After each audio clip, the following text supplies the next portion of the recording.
peut-être un peu plus long que ce qu'il a prévu souvent pour vendre l'entreprise. Ça se fait pas en quelques jours, en règle générale.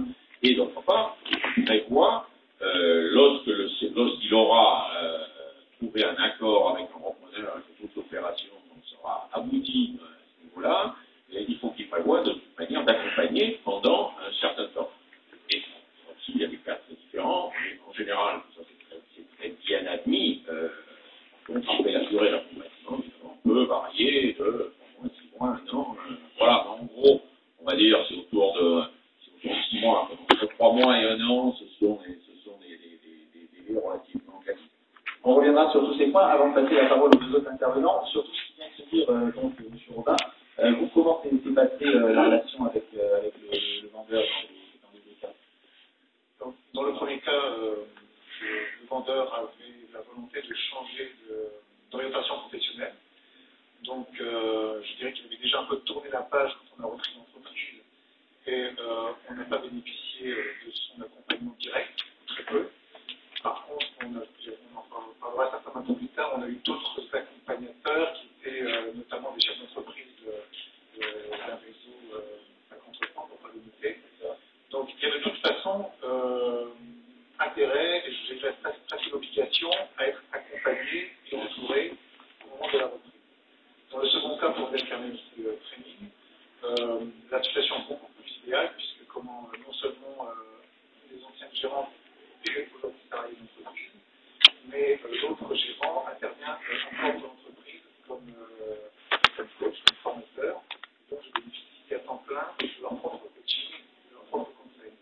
Parfait. On reviendra aussi sur ce point, les relations donc avec les salariés ou avec les hommes clés de l'entreprise, parce qu'on peut être quelqu'un qui apprend une entreprise pour la gérer et pas forcément avoir les compétences techniques qui font aussi la valeur de l'entreprise. Alors, on va revenir sur tous ces points-là, mais auparavant, Stéphane Garbiel pour la Chambre de commerce et d'industrie Marseille-Provence, bonjour. Et sur les chiffres qui ont été donnés par M. Sommier, est-ce que vous pouvez, j'allais dire, les calculer au niveau de notre territoire pour donner quelques indications quand même aux personnes qui sont dans cette salle? Oui, peut-être définir déjà le territoire de la Chambre de commerce, qui n'est pas ni la région ni le département. La Chambre de commerce de Marseille-Provence, c'est-à-dire que c'est le département 13 moins la frange d'Arles qui est la CCI du Pays d'Arles. Nous avons donc sur notre territoire économique toutes les entreprises répertoriées au registre du commerce et des sociétés, c'est-à-dire tout ce qui concerne le secteur commerce, prestataire de services et industrie.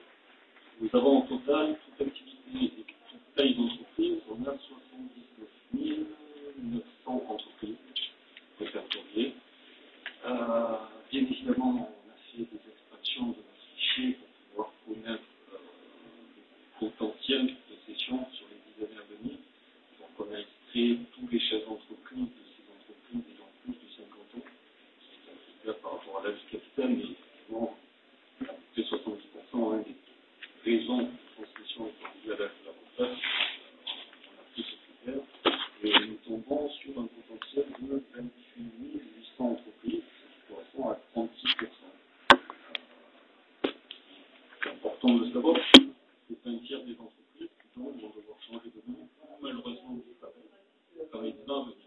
La taille de ces entreprises, en général, c'est ce qu'on appelle la TPE ici, l'essentiel ici, c'est-à-dire moins de 10 salariés. Alors, les 28 800 représentent toute taille, sachant qu'il y a 90% de ces 28 800 entreprises qui ont moins de 10 salariés. Donc, effectivement, on est sur une très petite entreprise, en termes de potentialité.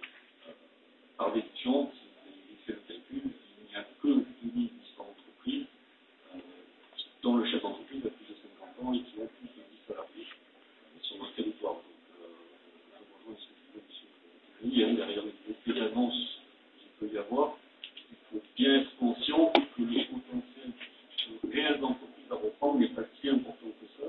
Et on en arrive même à un phénomène aujourd'hui où il y a de la compétition entre les repreneurs. C'est-à-dire que le nombre d'entreprises vraiment pérennes étant très faible, plusieurs repreneurs sont intéressés, on imagine même des phénomènes de surenchère entre les repreneurs et les concurrences sur la reprise, vu le nombre restreint de pleine entreprise. Voilà. Alors, sachons, enfin, en tout cas, que quand on parle d'une entreprise, il peut y avoir, vous l'avez dit tout à l'heure, des entreprises où, je ne sais pas, Christophe l'a peut-être dit, des entreprises qui étaient des entreprises commerciales ou des mais il y a aussi des entreprises industrielles là-dedans. Il y a tout type d'entreprises, il y a du tertiaire, il y a du secondaire. Tout à fait, oui, il y a des prestataires de services aussi, on s'en large du terme, des services à la personne, des services avec des unités d'entreprise. Donc effectivement, nous ne gérons pas la chambre de commerce, on connaît déjà les artisans, c'est pas la chambre de métier, tout ce qui est activité d'agriculture, et toutes les professions libérales qui dépendent de l'État. Néanmoins, il y a des industriels, des prestataires de services et des commerçants, avec une majorité de commerçants au sens pur du terme, c'est-à-dire disposant d'un emploi, de fonds de commerce, où, en tant que professionnel de la transmission, on ne considère pas que ce soit une réelle transmission d'entreprise. On est plus là dans le cadre, on va dire presque d'un foncier, le fonds de commerce, du commerce individuel, est facilement évaluable et le métier, on le définit rapidement. Les rares sont les commerçants qui disposent de salariés. D'accord. On comprend aussi que c'est pas évident de céder son entreprise, surtout quand on est un peu obligé. C'est pas toujours facile de se séparer de l'entreprise qu'on a souvent créée, qui est un peu son bébé professionnel, hein, si je puis dire. Et il y a un peu une notion de confidentialité parfois, parce que comme le disait, je crois, le délai va être très court entre le moment où chez l'entreprise vous avez décidé à céder, et puis il y a un peu une notion aussi de confidentialité qui fait que ces actifs, comme vous disiez, ne sont pas forcément trop faciles à identifier. Alors quel est votre rôle là-dedans? Déjà pour avoir cette introduction, oui, effectivement, il y a une grosse difficulté. La première, déjà, c'est que le chef d'entreprise se mette en tête qu'il va partir en retraite. Je pense que déjà, humainement, c'est pas évident. Et honnêtement, généralement, le gouvernement qui sera en retraite, tout un chacun, les salariés, on se retrouve face à des personnes qui viennent nous voir, que l'on rencontre, et qui nous disent je pars à la retraite dans 6 mois, trouvez-moi un retraite. Et là, effectivement, on est dans une situation où en 6 mois, matériellement, à partir du moment où il y a bien préparé la transmission, c'est effectivement impossible à faire. Le phénomène psychologique du bébé vous rejoint aussi, surtout sur le territoire Marseille-Provence, parce qu'on se retrouve avec une entreprise familiale, hein, c'est-à-dire que le chef d'entreprise a créé son entreprise il y a une quarantaine d'années, il a développé, il a embauché des gens, les salariés de sa famille, l'entreprise c'est son bébé, et dans le choix du repreneur, on en parlait tout à l'heure, l'aspect relation entre le repreneur et le second. Généralement, les seconds recherchent une chose, recherchent une personne qui correspond, qui sont dans la mentalité. C'est rare qu'on trouve, mais c'est possible. Donc, il va plutôt choisir psychologiquement la personne qui lui assurera la pérennité de son entreprise et le respect de ses salariés. L'aspect psychologique, c'est souvent tout ça. Alors, nous, chambre de commerce, notre rôle, déjà en préambule, comme je dirais, notre rôle n'est pas de faire ce que ça se font. On entendra tout à l'heure. Voilà, ou les réseaux d'appui, etc. Et d'autres. Nous, on a la chance d'être en contact avec les entreprises. Donc, notre action va surtout être ciblée sur les chefs d'entreprise. Et notre objectif est, comme on disait tout à l'heure, de faire sortir du bois ces gens potentiels. C'est-à-dire essayer de sensibiliser les chefs d'entreprise qui se trouvent dans ce passage, la nécessité d'anticiper et surtout leur montrer que derrière la montagne de choses à faire, c'est des hommes différents, des questions professionnelles avec qui ils vont travailler, et donc on se doit également de mettre en contact avec ces professionnels pour leur montrer qu'ils sont capables de faire. Alors là, très concrètement, puisqu'on en est à la mise en relation, ça veut dire que si je vais aujourd'hui à la chambre de commerce ou si je vais sur votre stand, vous avez un écran avec tous les vendeurs d'un côté, enfin tous les cédants d'un côté, tous les repreneurs potentiels de l'autre. Non, c'est pas notre métier. Non, le monde d'affaires, on va dire, de personnes qui. Alors, il y a ce qu'on appelle les metteurs en relation. Effectivement,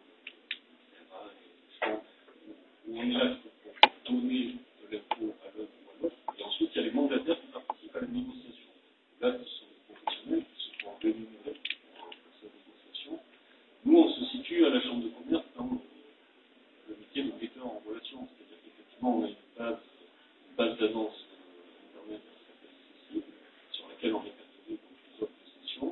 À l'inverse, on reçoit des demandes de repreneurs. On joue l'interface entre les deux, c'est-à-dire qu'on contacte le sédant avant de donner les coordonnées au repreneur, et si le sédant est d'accord, on donne les coordonnées du sédant au repreneur. Et notre rôle s'arrête là. Voilà, on n'interviendra pas du tout dans la négociation. Parfait, on va passer la parole donc à notre voisin, à Adrien Arnaud, je suppose que vous pouvez reprendre en effet votre compte pas mal de choses qui ont été dites jusqu'à maintenant, sauf qu'il y a quand même des spécificités dans l'entreprise artisanale. Il faut quand même avoir des stages ou des compétences professionnelles très, très particulières. Donc est-ce que le repreneur doit les avoir quand il reprend une entreprise artisanale? Comment ça se passe et quelle est la particularité de la reprise d'une entreprise artisanale par rapport à d'autres? Effectivement, la